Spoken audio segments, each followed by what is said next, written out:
welcome to HoopSpeak Live. I'm Beckley Mason, your host, and with me as always is Zach Nanook of the North Harper and Ethan Sherwood Strauss. Did you just get done going to your boxing training there, Harper? It is like 44 degrees here. It's freezing. I've got to bundle up. And also, I feel like being a little homeless if they're going to lock me out of work. Might as well go full bore. Someone's a little too big of an 8 Mile fan, I think. That's what I'm reading from this. What's wrong with 8 Mile? It's a fantastic movie. Yeah, I've been occupying my couch for a long time. It's okay. That's impressive. Yeah, I went by the Occupy DC, and there were people in what looked like $500 tents, which sort of was a mixed message, I thought.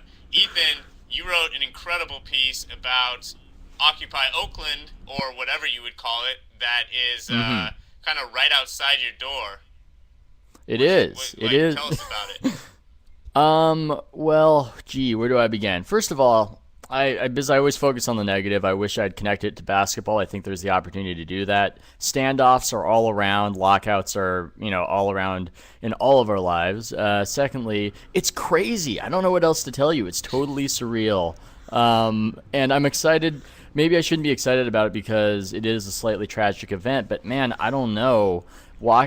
Being on my street and seeing a huge cloud of crazy tear gas chase hundreds of people sprinting away from it as helicopters that are just seemingly 60 feet overhead are fluttering around with their lights like flashing off the buildings. It's kind of cool. It's like a Tom Cruise movie.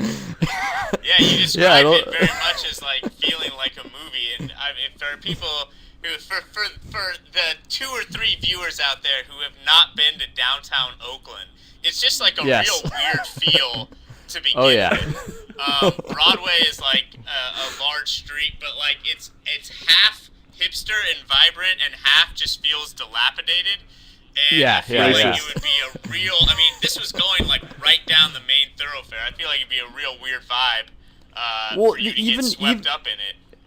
It was going down the main thoroughfare, and man, it was just okay. Well, for some context, I don't know how interested people are in this stuff, but I will give some expository. The mayor of Oakland basically forced the protesters of the Occupy Oakland out of the city hall area.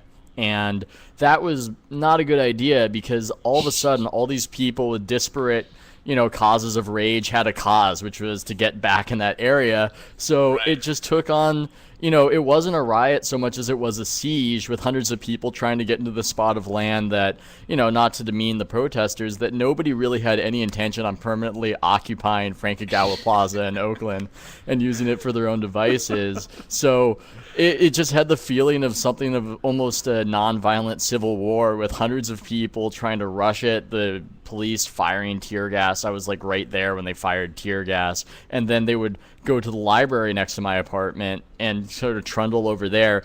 Then they'd get tear gas there, and then they'd run back to the city hall to try to storm the Bastille. And man, we're living in some strange times, Beckley, and Zach to a lesser extent. I don't know why I did that. Wow. I'm sorry. Zach imposes his own strange times.